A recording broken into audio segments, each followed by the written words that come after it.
Hello and welcome to another episode of Them and Raw. I'm Phil Aldershaw, and this week I'll be joined once more by the lovely James Forrester of Barrows and Forrester. Hi, James. Hi, Phil. How you doing? I'm good, thank you. We have a very special guest, but before we bring on our guest for this week's show, how's it going for you, James? How's the week gone? Very busy. Property world is going ballistic at the moment. Prices are increasing. All the doomslayers who have said there's going to be a property crash and everything else, every stat that's coming out is the exact opposite. So increasing prices, supply, is just nowhere up to, not keeping up with the demand at all. It's absolutely fantastic for the property market at the moment. There's just not enough great people like me able to serve clients. I bet you're rubbing your hands together like this with excitement, aren't you?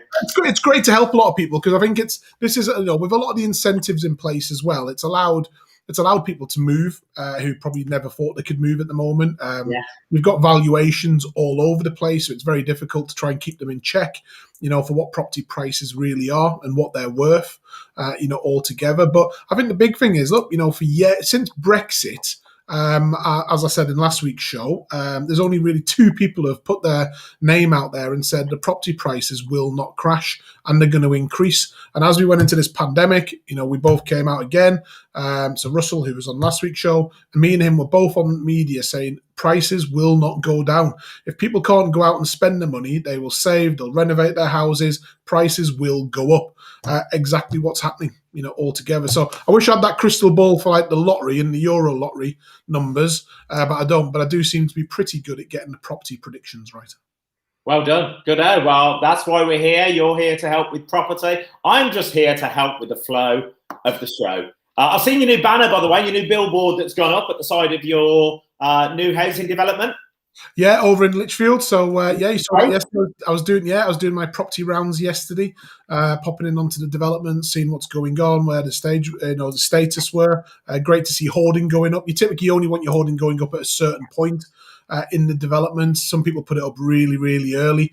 On this one, we've chose to put it up when we're, literally about 4 to 5 months from completion. So now we're taking reservations really well for Lichfield. One bed starting from, £125,000, 2 beds from the 220 mark, 225. But you're right in the heart of the city. You can walk to the train station within a minute, into the city centre within a couple of minutes. So great starter homes, or great little buy-to-lets as well. So yeah, going to be definitely a great development. We're 50% reserved already, and we've only had it on the market for 3 weeks. So it just gives you an idea of the demand in Lichfield itself.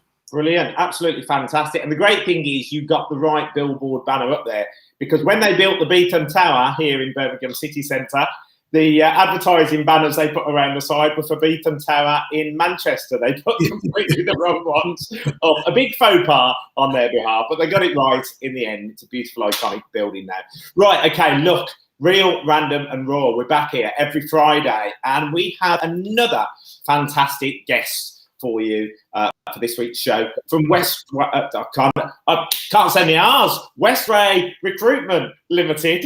It's Ashleigh Wright, Commercial Director. Woo! Hello. I think I must have, that's just as I came into the conversation earlier on, as you were talking about not pronouncing the R's, and what did I do? Oh no, that's really made us laugh. You kind of said it how I normally say it as well. It was like that was.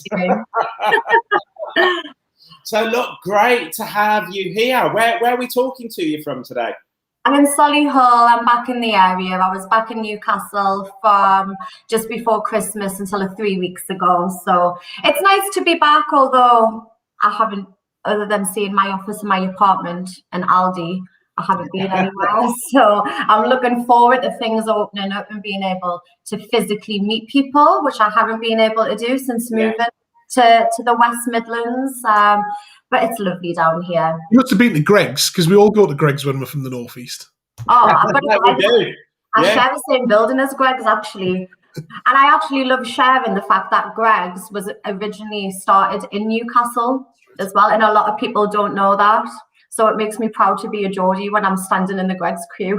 I'm not surprised. And if you take into account, when I was in Yorkshire for 3.5 years, I have never seen so many Greggs. There's literally one on every street corner. And I was like, gosh, it must be a Yorkshire thing to have pies and pasties. Well, Phil, just to give you an idea, being a fellow Geordie, so obviously Greg's, a big Newcastle brand, over 21,000 employees now across the UK. So great to see, obviously, the North East route spreading out. But what's interesting, as soon as you go past Gateshead in the North East, you can no longer buy stotty bread in Greg's or peach melbas. Stotty bread? Stotty bread, our local bread. And we also have a French delicatessen dessert that's sort of become a Geordie phenomenon, which is a peach melba. But as soon as you go past Team Valley in Gateshead, that's where it stops. But it's weird because being in Birmingham, you get yum-yums in every Greggs around the UK. But we don't get our own Geordie stuff anywhere else. It's a nightmare. To be honest, I have been eating a lot of yum-yums since being down here. You're right, I haven't seen any peach melbas, but I didn't realise that it stopped at Team Valley. Yeah, Team Valley and the industrial estate, because that's where every builder goes to get them, and you just can't get hold of them. Is the yum-yum that pastry thing with a bit of icing water over it?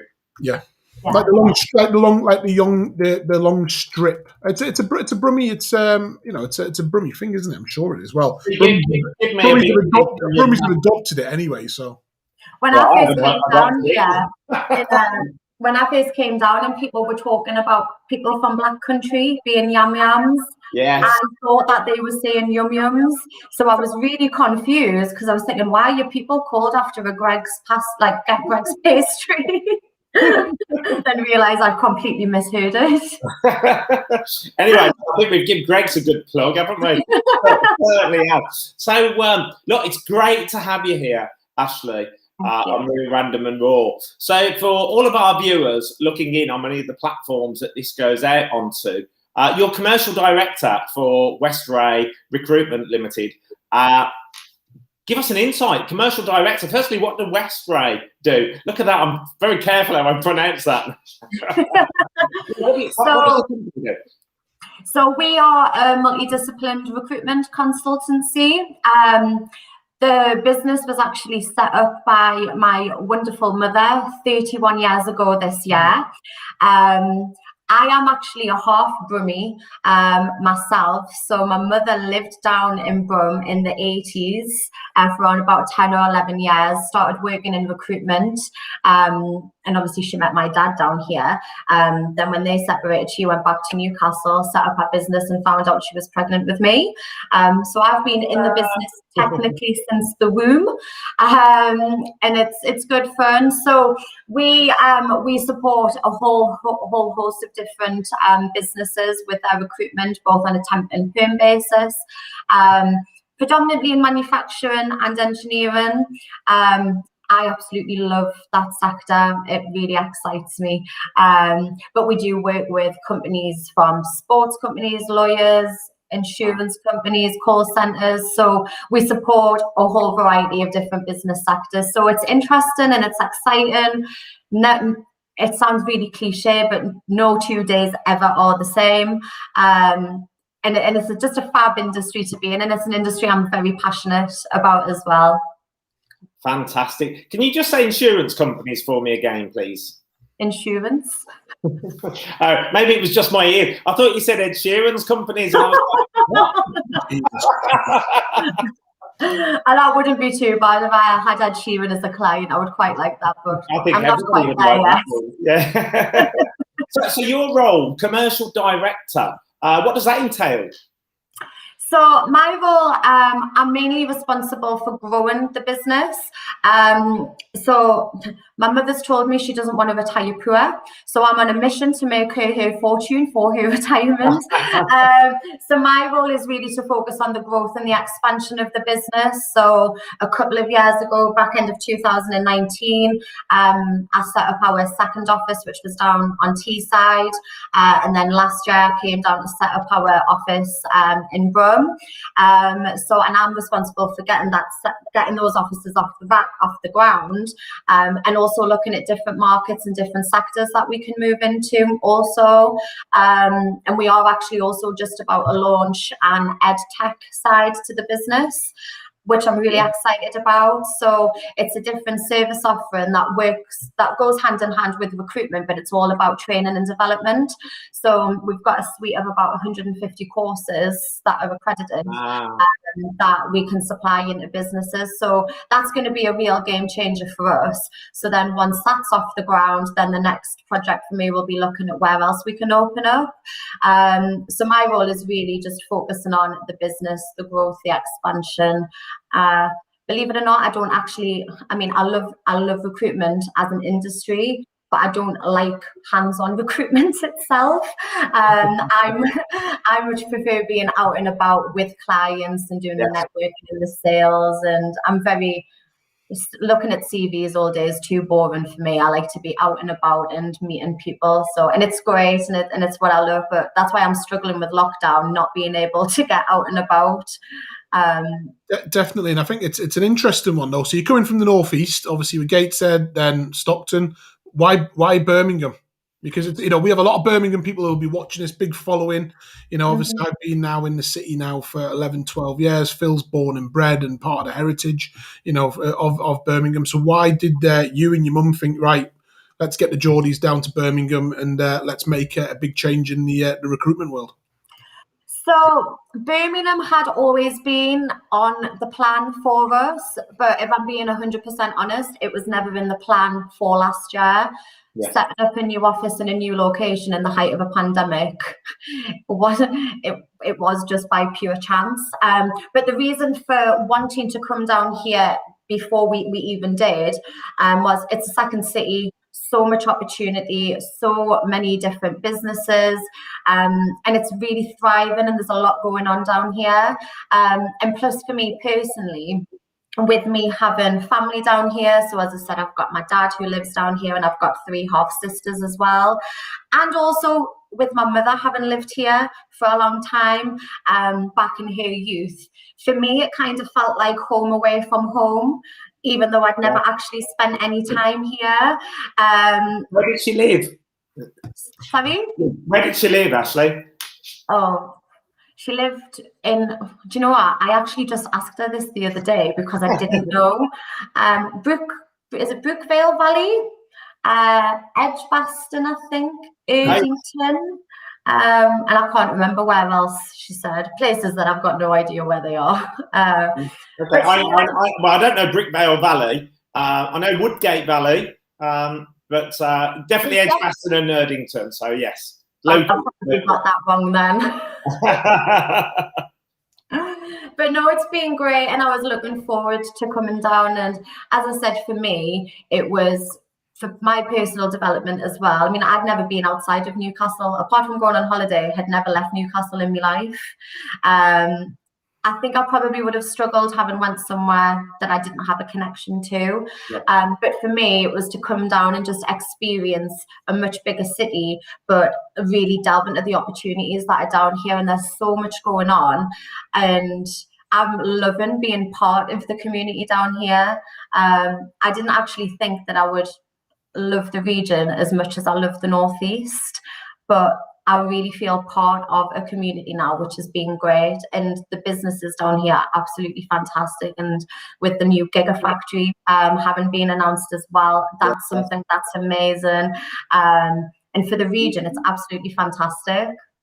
Do you know what? Birmingham, for me, is one of the most friendliest cities. And I've travelled around a bit. But we are very receptive. We love people travelling from around the country and coming to visit or come and work here as well. So I'm glad you feel that big Birmingham hug from us when you've arrived here. And what made you choose the location that you have to set up in Birmingham?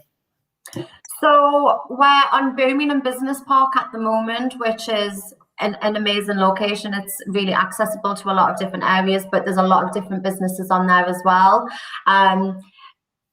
We are looking at moving our office to a different area because of where our clients are based. So it was never going to be a long-term thing for where we are. It was just whilst we were getting established. As I said, coming down to an area where I had no knowledge of the area at all, it was quite difficult for me to decide where to be because there's so many different business centres and industrial areas and so on where we could have been. So it was tough to find somewhere to go. But it's been a fab location for us, but we are looking forward to moving. We're actually moving up to Cannock in a few weeks because we've got clients up that neck of the woods. But our regional director, who I've employed, who is Brummie born and bred, he's going to be looking at other locations as well. So I'm happy to take guidance on where potentially you think we should be looking at elsewhere, because the area is so big. The opportunities are endless. Do you know what? I think everywhere in Birmingham is great, and it depends where your clients are, as you say. But the great thing, we have technology these days. I was just smiling because your beautiful Geordie accent, and then you're going to have that very strong Birmingham Cannock accent as well. So there's going to be a whole array of different accents. I'm thinking, who will be the third person coming in, and what would be the mix in there? There has been quite a few communication barriers down here, I'll be honest with you. But I think that's one of the great things about Birmingham, because we're such a multicultural city that we have all sorts of nationalities and accents and all sorts. And I just think that's part of the fun of interacting and mixing with people as well. So the range of roles that you do, I know you said you're commercial director and you try not to look after the CVs and things, but it's quite versatile. Oh, excuse me. Professional and executive, industrial and manufacturing, technical and engineering, commercial. I don't know. Would I fit into any of those roles? That sounds what are those roles? So, without trying to run the risk of making us sound desperate, we basically recruit across the board. So, sectors we don't work in are care. We don't do anything in the care industry, and we don't in logistics. We do the warehousing side of logistics, but not the actual HGV drivers. So again, where it's really diverse, and that is what I love about recruitment, is you find out so much about so many different industries and different job roles.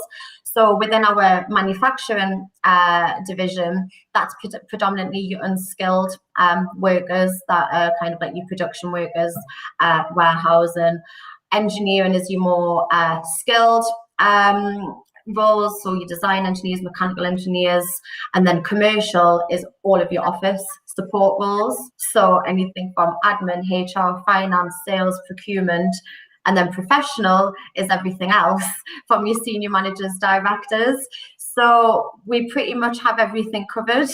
That is a broad scope of roles, isn't it? That's fantastic. Well, look, obviously, Westray Recruitment are the company to contact if anybody's looking for roles within those specific areas. All of them, except for health. So obviously there's been lots of change going on. Just before COVID, we had Brexit. Do you see yourselves being affected by the skill sets available? Because obviously we've had very specific skill sets that have come in from overseas when they haven't been met by criteria in the UK. Do you see there being an issue with filling roles and skill sets? Yeah, so we have actually seen a decline in the number of foreign workers who have been applying for roles, and especially for our manufacturing division, where a lot of the roles are unskilled, we do rely quite heavily on that foreign labour to come in and fill those unskilled job roles. So for us, that is a bit of a concern, because I'll be careful how I say this, but it tends to be the British people that don't want to do the unskilled 0-hour contract minimum wage work.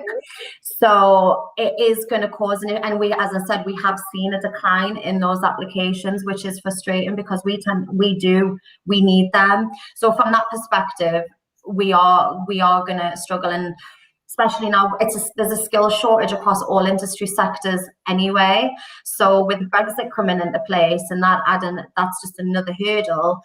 It is tough, but you just have to keep cracking on. And that's why, as part of the academy, the Westray Academy that we're about to roll out, that's to try and enhance the skill set of the people that we're dealing with to make them more employable, because Brexit is having an effect on the number of foreign workers who are coming who are here now.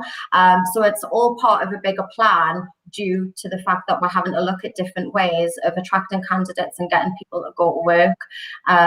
Which is the battle half of the time. Well, hopefully that hiring of the minimum wage, and I know a lot of companies have complained about it, but maybe that will encourage people to go out and work further instead of, you know, other options that they may be on at the moment. I know two of the key areas that I was looking at that were covered on the news as well, one being hospitality, because we have a lot of international workers in our hospitality industry.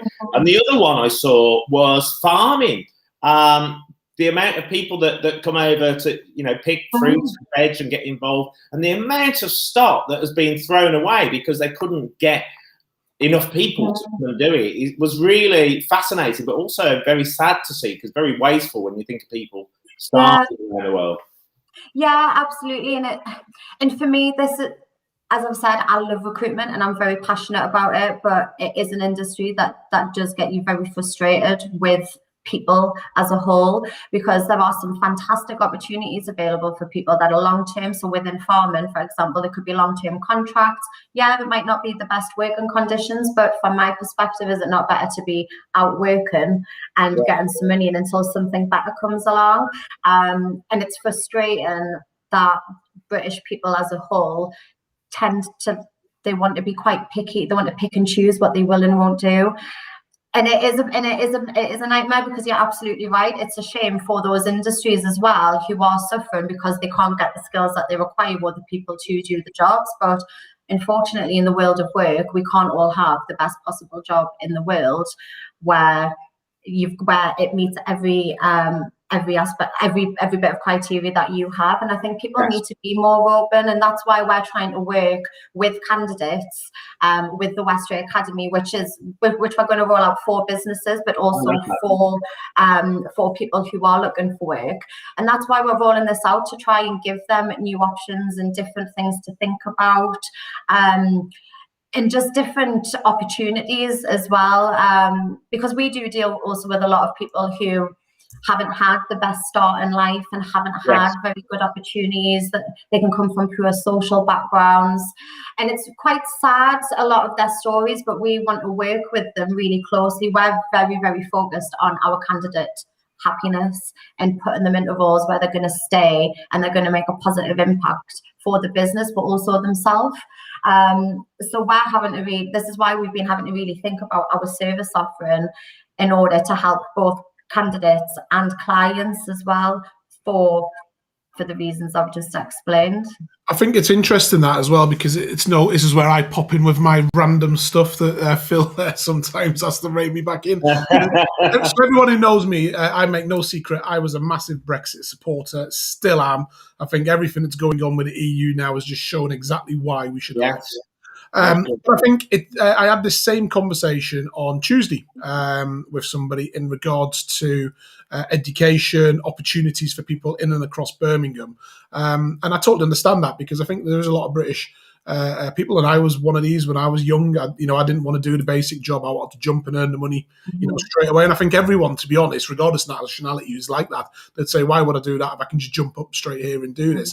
But I think there needs to be sort of a reverse cycle and go back to basics again, that not everyone needs to go to university, for what they want to do. Some people are just born hard workers, and that's what they want to do. They just want to put food on the table, and that's great. But you don't know what comes from that as well. And there's various stories of famous celebrities, really rich people that have started at the very bottom and have worked their way up, because they actually get to understand every part of the business. And I'm a big believer on, when I'm recruiting for staff, it's all about their work ethic. We've got a little bit of experience being in the property industry, it helps, but if not, we'll train them, it makes no difference.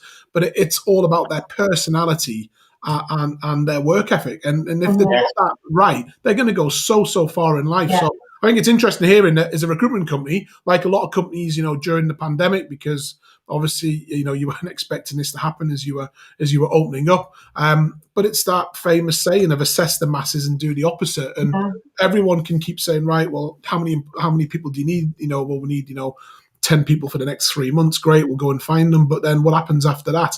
And I think the difference is, like you're saying, it's finding the right people now. And having an academy is a great change in business idea, in a way, to say, let's find these people and give them more opportunities that actually they might not be thinking of. And actually, for me, and I'm not in it, apart from my recruit staff, I'm not a recruitment business myself.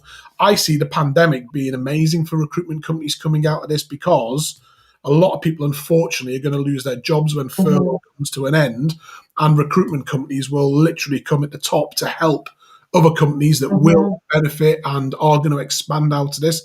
Like we've mentioned, the Gigafactory, and a lot of people will think, how does that, put bread on my table? Well, we're moving into electric. This will all start to come to fruition, and they will need thousands of jobs. And I think the difference is recruitment companies can really play a big part in shaping the economy for England moving forward. Absolutely, I completely agree with you. And fantastic, that's been done. Right, I'll see you all next week. But we've actually found during the pandemic, because you're right, there are going to be more people who are affected later in the year when furlough ends, which is going to be a huge shame. But up until this point, there's already been thousands of people who have been affected.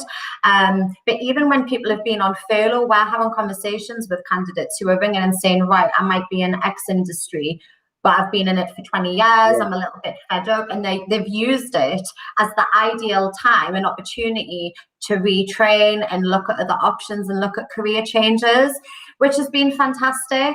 I think from my perspective, as a recruiter dealing with loads of different businesses, I think businesses themselves need to be more open now to hiring people who may not have all of the experience under the world, but they've showed that willingness to train by either studying or retraining or doing courses relevant to that sector.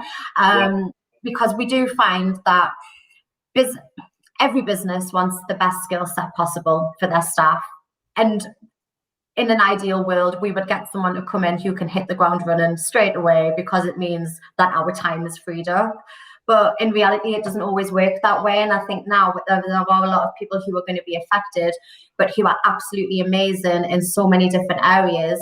And I think businesses just need to be more open and thinking, well, actually, if I can't get someone from my industry, why not take someone from a similar industry who has shown that they're prepared to put the effort in, and then we can give them a great career. So I think that, for me, has to be something that businesses need to be more open to as well, because there's going to be so many skills that are available, but not in the industry that they may have previously been in. So from my perspective, I think that's what businesses need to be doing in order to... And do you see a difference between businesses based in the North East and businesses being based in the West Midlands on attitude? Which is the best? And why? Well, this is a bit of a tough question, isn't it? Because I'm either going to accept my North East family or my West Midlands family. So. Look, I'll step in, because I know what I say behind people's back, I'll say to their face. So it's it doesn't bother me. So it's interesting, because obviously, being from the North East myself, that's where my heart is. All day long. Absolutely, love the place. Get up there as when we're out of lockdown. I'll be there every other weekend supporting my. Was it? That's that one. Beloved. I can't even get that right. Beloved football club. But it's interesting, because in Birmingham and the West Mids, it is like Newcastle's still a little bit of a forgotten place. Bearing in mind, it actually has more, I think, top 500 companies in the UK than outside of London than anywhere else. But there does seem to be an attitude of where Birmingham and the West Mids is very open. People have got that drive. It has got that more international feel attached to it as well, and a lot of different culture, which is pushing it and driving it to open the world into various places. And it does seem sometimes that the North East can still have that little stigma of, if you're not in our club, then we're not doing business with you. Type of thing. And I think that's got to change slightly. I don't know if you see it. I personally see it sometimes. But again, I think it's just like with the property world. Birmingham was not a real, it was a known place, but it wasn't that well known sort of years ago. it's got its property, ideas in place now, and they're building it, and it's showing it starting to stand out from the crowd. Mhm. I think Newcastle's got to then follow suit. But I'm just interested when you're speaking to recruiters, then which do you see being the more open, let's put it that way, or the ones who are being a little bit closed and need a bit more nurturing, maybe, about what's going on in the world? It's a difficult one to answer because I don't think that there's one that is more than the other. Because I think businesses in general, when they come to a recruiter, they want us to have all of the answers for them, and they want to say, right, this is my wish list of 10 points. You need to go and find someone that has all 10, but that's a unicorn. That doesn't happen. So from the very beginning of the process, we have to just be really honest and open with them anyway, and let them know if they're being realistic or unrealistic. A lot of the time, businesses are quite unrealistic with their expectations when they come to us, and I think that is purely for the fact that we are recruiters, so they expect us to find people, which we can find people that they can't, but I think they expect us to be able to find, as I said, absolute unicorns sometimes, which is impossible. Actually, the people that tick those 9 out of 10 are probably running their own companies. Yeah, exactly, absolutely right. But what I have noticed is the difference is pay rates and salaries and so on are very different down here, especially in the industrial sector. I wasn't expecting there to be that much of a difference, but down here, we actually struggle more to find your unskilled workers than what we do at home, because down here I'm finding all of the pay rates that are higher than minimum wage. Yes. So the skills, there's more competition for the skills, but when you do work with a client who is paid minimum wage, instantly they're setting themselves out of the market as well. So I think businesses need to be aware of what's going on in their local area. So we're working with businesses up in Telford at the minute, and on one industrial estate, there's a whole host of different manufacturing companies, but the business we're working with, their pay rates are about 20 pence lower an hour in comparison to the business next door. And it just doesn't work because we're trying to find people to go into them and they're just not interested. So I think it's important for businesses to be aware of what's going on local to them as well, because there's already a skills shortage across all sectors anyway, without throwing into the mix the pay rate, the differences in pay rates as well. So that's something that we're having to educate clients on. I think a lot of the time businesses think that when recruiters try to advise them of salaries or pay rates, I think they think we're doing that to get more money from them, but that isn't the case. It is purely because we're fighting against loads of different things, and at the end of the day, people go to work to make their money. In hospitality, it's a key thing we've done for many, many years, and we call it benchmarking. It's literally about going out there and seeing what the competition is doing, A, what they're selling their products for, and B, what they're paying their staff and management, because you've got to sit in the middle of the game, or if you want the best, you've got to go slightly over to be able to get people on board. So that's a key area. Your academy that you're looking at doing, which sounds really exciting, especially with so many courses. Is this something that potential employees will be able to come to you direct, or will it only be through the companies that you're working with? And also, what sort of courses, what sort of stuff will you be doing with them? So it's for both businesses and candidates as well. So with businesses, we're working with, we'll just put their staff onto a variety of courses and they can pick them. But for candidates, we are doing a consumer side, so we can sit down with them and assess. As I've said, if someone's wanting to retrain or to upskill themselves and they're out of work, those courses, depending on which there are anywhere from £30 to £50. Yes. So they're not really that expensive either, and because we've made it really cost effective for people as well, because money's tight as it is anyway, but we're trying to make it as cost effective as possible, with a view to upskilling as many candidates as possible to allow them better opportunities.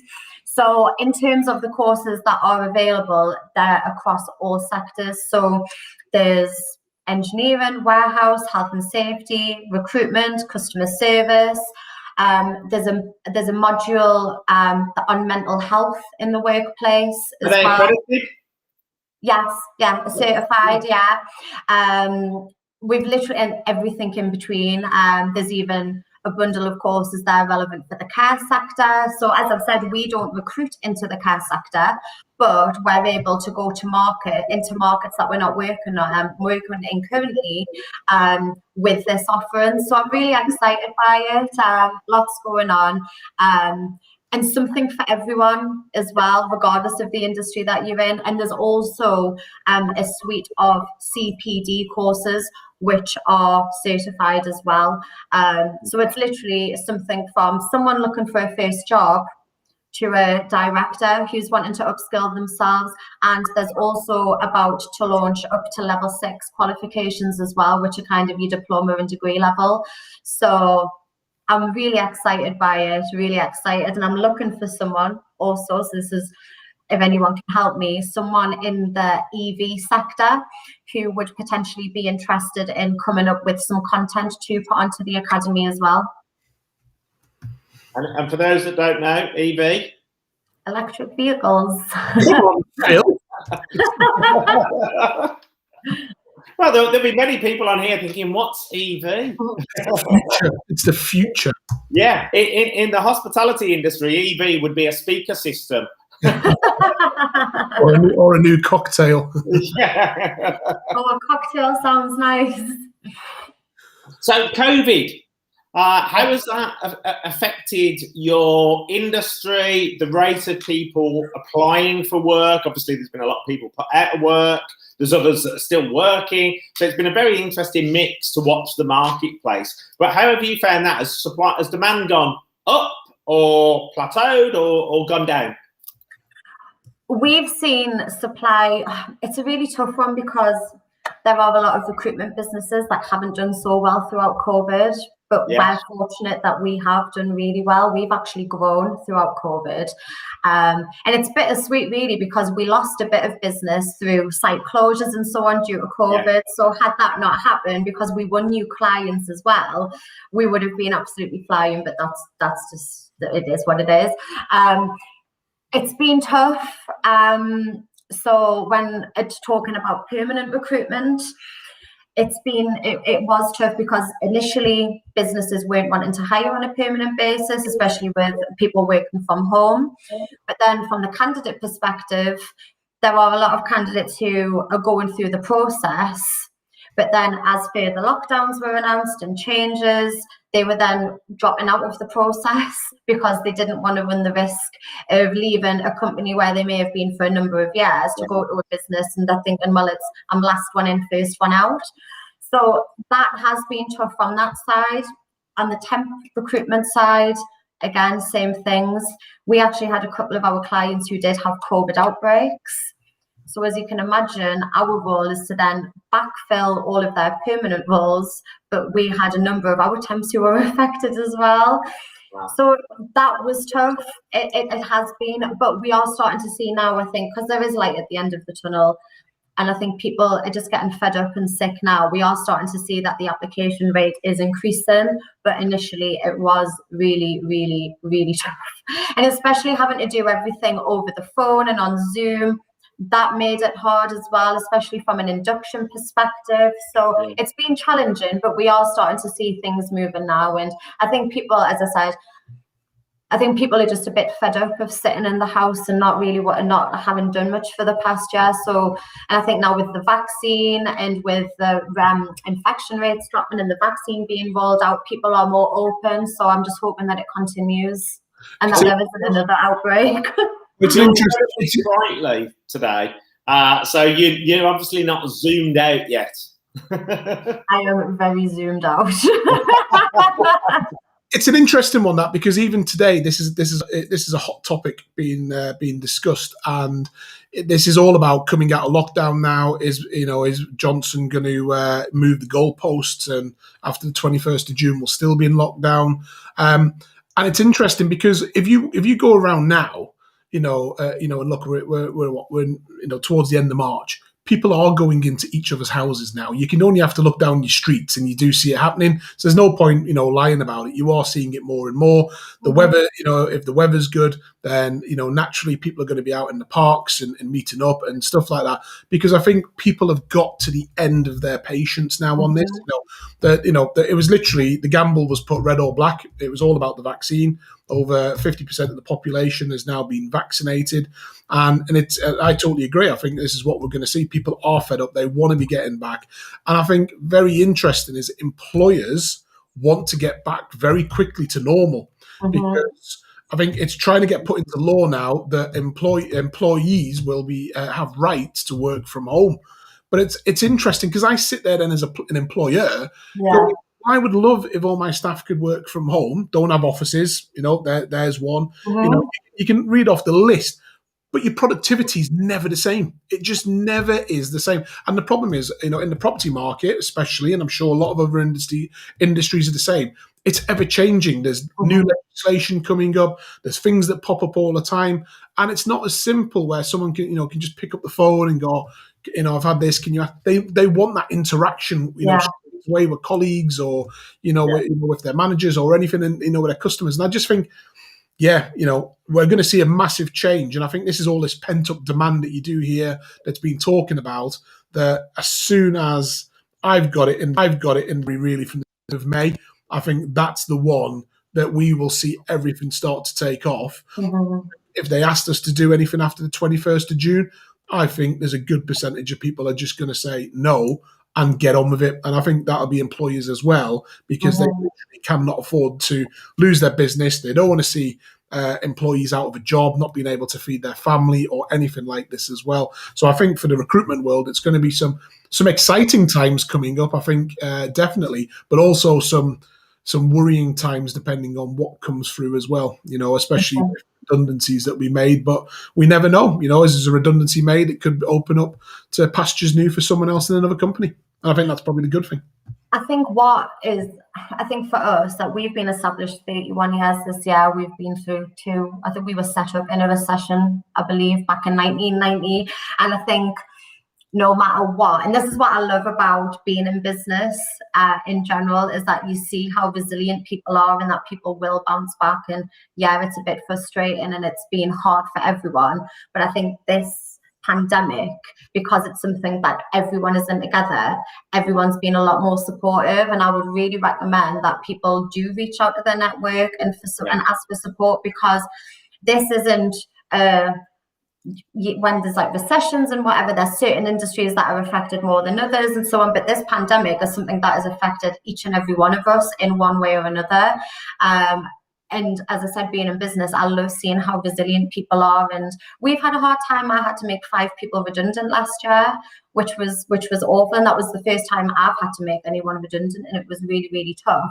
But you've just got to keep on pushing forward. And that's what I'm seeing. And that's what I'm seeing down in the West Midlands, the camaraderie between businesses and the networks that I'm in, and even like people I've met through you, James. It's absolutely amazing. And especially for me, I've come down not being from here, but the amount of arms I've had, not literally wrapped around us because I've been on Zoom, but the amount of people who have wanted to help has been absolutely fantastic. And I do think that people will be reaching out at their network and asking for support, but I would, especially in the West Midlands, people are just so lovely and so friendly and so welcoming and helpful. I probably would have struggled a lot more personally had I not met the people that I've had down here, you being one of them, James. Thank you very much. What can I say? Phil, I am everywhere. I'm purely international. You'll have to teach me how to do that. I've always wanted multiplicity. I thought I could have achieved a lot more. I don't know. Well, this week I can brag because I've been in multiple papers this week for commentary.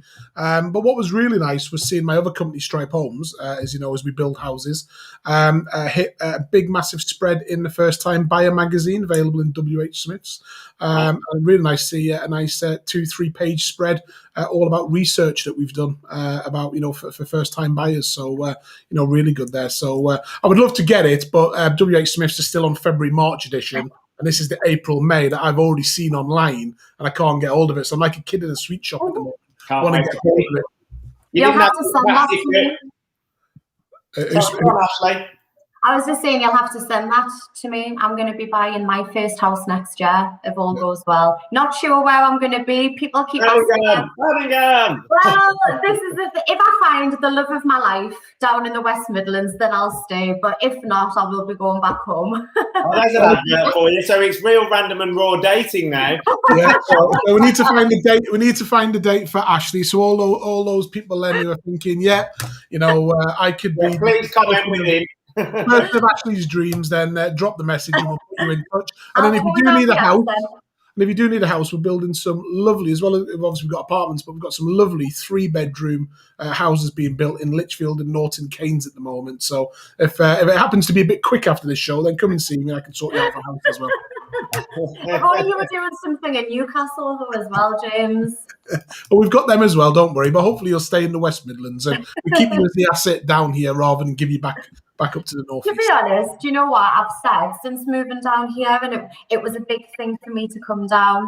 And I came down, I had a bit of a bad year last year. I came out of a bad breakup and I had a lot going on, and I thought, right, I'm going to move to it. I'm going to run away from my problems and move to a different city, which is basically what I did. And it was a really big thing for me because, as I've said, I've never been away from home in my life. And it sounds strange what I'm about to say because I've not actually met anyone, been able to do anything. The more I drive around and the more people that I meet on Zoom and the friendships that I'm making, in my head I would be open to moving down here because it's such a lovely place. But it shocks me to say that because I am a true Geordie through and through. Well, breaking news on Real Random and Raw, another Geordie is leaving the hometown to move down to the West Midlands. Do you know what also I found? I've actually met a couple of people down here who aren't from Newcastle but are huge Newcastle fans. There's a good little following down. I don't know why at the moment because I know.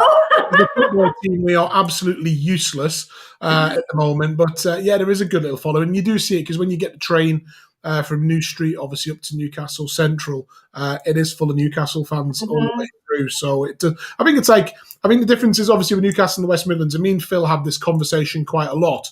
It's where Newcastle's got a very big identity. Everyone knows if you're from Newcastle. As Geordies, we don't hide it. We love the bridges, the quayside. Going to Whitley Bay and Tynemouth for the bank holidays. And obviously, it doesn't matter if you like football or not. Anyone from Newcastle worships that football club, regardless of what goes on. And for some reason, Birmingham, and me and Phil, we were with people last Tuesday with a guest who will be coming on the show in the next few weeks. It's quite interesting as well as yourself. Is Birmingham's always struggled just to have that pure identity of being a Brummie and being really proud of it. I think it's coming, bit by bit. And I think with some right leadership going forward, then we will see Birmingham really become, the second city, not just the second city, it's Birmingham and proud, more than anything else. And it can create its own identity going forward. Phil might have a bit more to say on this than I do. Yeah, no, I completely agree, and we have spoke about this. And often when we go to different meetings, people say the same. And we are a bit like a best kept secret because people in Birmingham don't shout about Birmingham enough. And they'll be proud, but then now, because we've got this dry sense of humour, some might say awful sense of humour, but we will joke about our own city. And instead of actually singing it and shouting from the rafters, we will joke about it, and then people don't really take it as serious. Where actually, what we've got and how the city has changed, I'll relate to the Bullring as being the first major project that kicked off everything else. Birmingham now is, for me, it's a top city in Europe, not just the country, a top city in Europe. Europe and everything else that's coming in. You talked about the Gigafactory at the start. It's just epic. We've got the tram line going through. You know, I live smack bang. I'm smack bang in the city centre. The town hall is just over the road. And I love Birmingham. I've lived here all my life, 30 years living in the city centre. And we've got the canals, and we've got so many beautiful buildings, the architecture. Now, since they've redone the Bull Ring, there's an easy cut through across the city as well. So it's easy connectable. And I just think as we develop further and move forward, people are really going to zone into Birmingham. Investment is increasing, you know, by the week. So it's exciting. It's exciting. And when they finish rebuilding half of the city centre, which is getting close now, there's going to be some really iconic buildings. We already have a load, but there's a lot more that are being completed. Hopefully, ready for when the Commonwealth Games, just over a year from now, which that in itself is exciting. Besides, we never got those properties over in Perry Bar, but which I think was a big loss for Birmingham. But generally, I think all eyes are going to be on us, and we've got to really have our game up ready for, you know, that 6 weeks when the eyes of the world will be on us and we get the opportunity to sing and shout. So we, as James says, more of us coming together, that excitement, getting it out there and telling the world, you've got to be here. Like you, Ashley, you've got to be here. And I'll find a date. I'll take you out. We'll do a whole new show. I'll take you out with Phil Aldershaw. God, I look forward to it.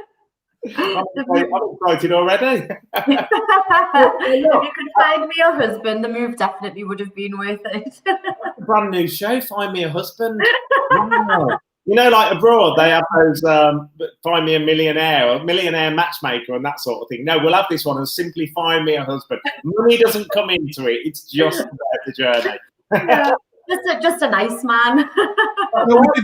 Today, look, I've got a bit of Miami going on here. And I was thinking, as we come out of lockdown, where would you like to travel to? Well, I've actually got a holiday booked. I'm going to Benidorm in July with my sister. Whether or not we're able to go, I don't know. But to be honest, I haven't really thought about it because every time I have, I've just ended up having to cancel what I've got booked. So for me, coming out of lockdown, I miss a festival. That's what I want to do. I want to go to a festival or a rave. I'm a bit of a party girl at heart. However, I turned 30 in January and I've worked hard but played harder throughout my 20s. So I've put my dancing shoes, they're in retirement for the time being. What about you? Where do you want to go? Well, thank you for asking. Well, I've got something booked for September.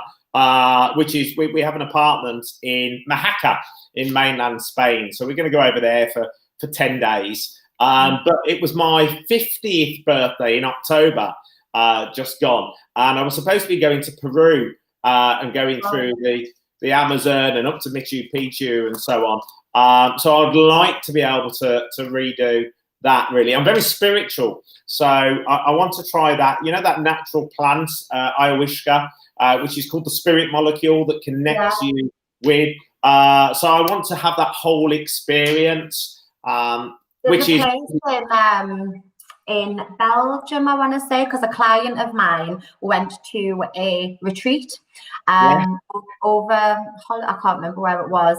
I want to say Belgium, but it's a 2-day retreat, and they work, because he's very spiritual as well, and they kind of work on you and where you've been in life and where you want to go. And you go there with about 5 other people, and then they give you that ayahuasca, and then you're in like a teepee, and you're kind of all given an individual bed, and then you have this drink, and apparently the experience is absolutely amazing.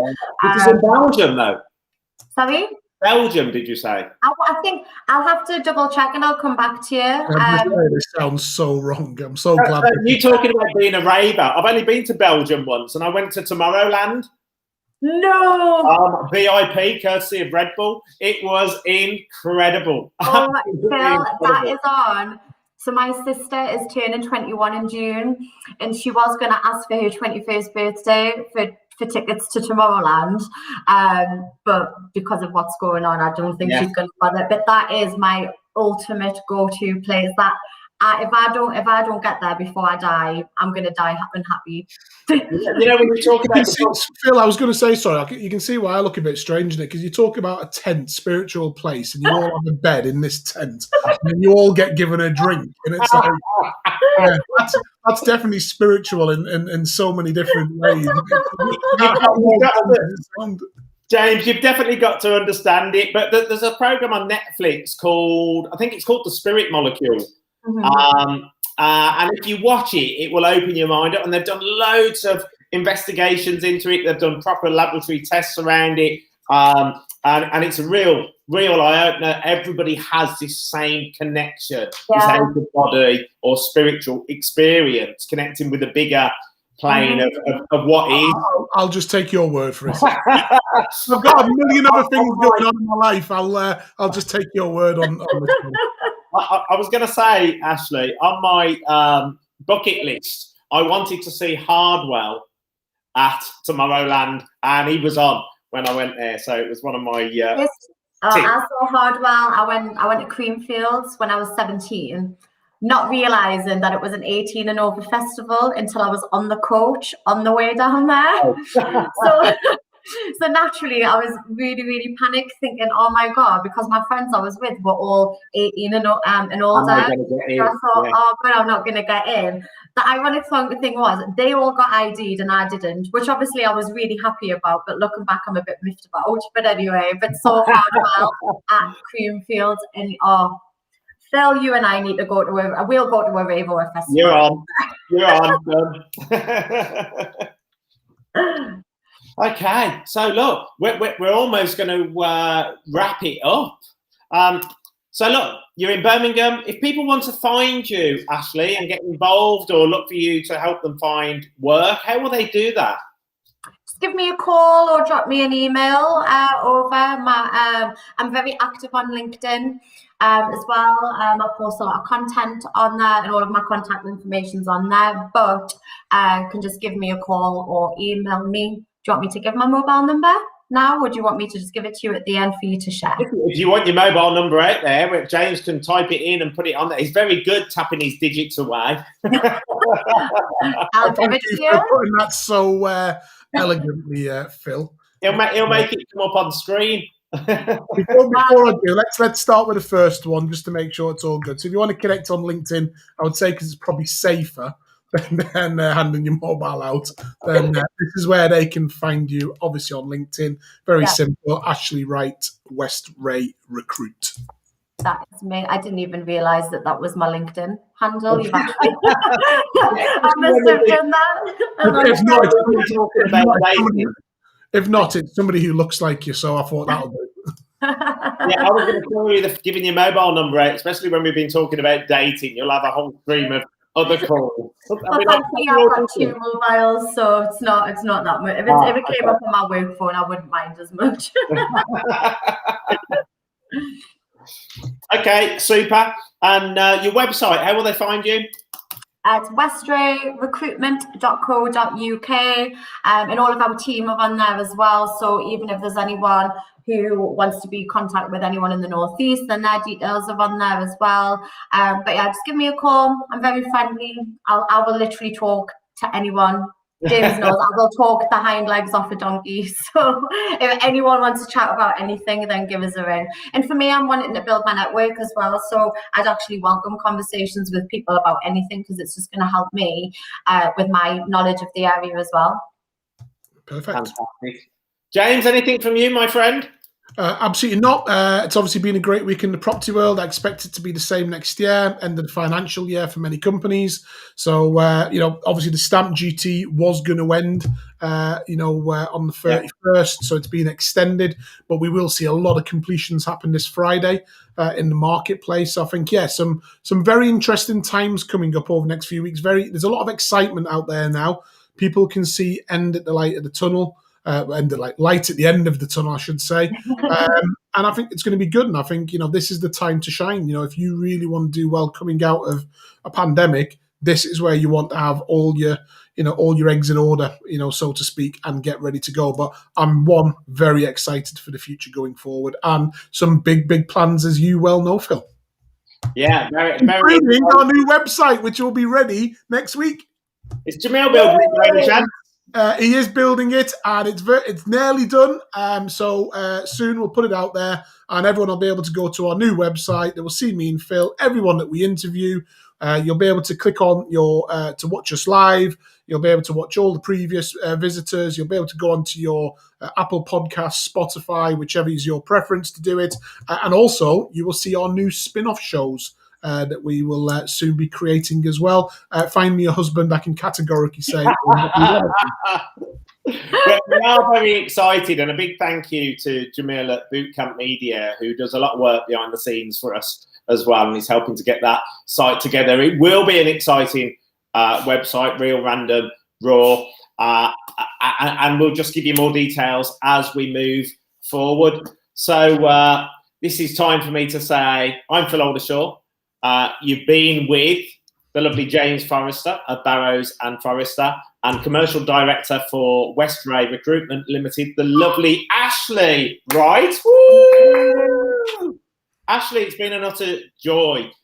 Your energy, you're charming, you're skilled, and you've got a great company, and I hope that you get lots of business. But it's been great for us to interact and get to know you more. Thank you. Thanks for having us. I've enjoyed talking to you both.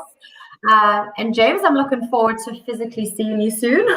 Yeah, eventually, I think, was it 12th of April, we're allowed to meet outdoors and see people. So, yeah, and I think that's exciting for the networking world. If people are not from the area, they're coming to build work up, as we know. You know, everybody wants to help each other as much as possible, and there's a lot of great synergy in the city. So, yeah, the countdown is on, so we can all start meeting and doing lots of business together. That'd be perfect. Ashleigh, I love how you're looking forward to meeting James in person. Geordie stick together, Phil. That's why we know it's tough. We're from Northern Mining Town. Oh, is that what it is? You know what you said earlier on about the only thing you notice about being up north is you generally to be quite close to each other and you don't let anybody else in. There it was. I know James is a stellar drinker like I am, so I just drink anything, so it doesn't really matter. But yeah, look, it's going to be great. I think for coming back, I think there's a lot of people in Birmingham. There's a lot of great hospitality businesses gearing up as well. I know some of them are fully booked now, right through to the end of May, which just shows that people want to get out and start supporting local businesses. Yes. I think it's going to be absolutely fantastic. And as we've always said, as soon as we're allowed out, me and Phil will be in venues doing this live with some amazing guests. How exciting. Brilliant. Right, Ashleigh Wright, thank you very much indeed. James Forrester, my partner in crime, thank you. Don't forget, each and every Friday, catch us. I'm Phil Aldershaw, James Forrester for Real, Random and Raw. And besides that, have yourselves a great weekend. Thank you. See you, everyone. Bye now.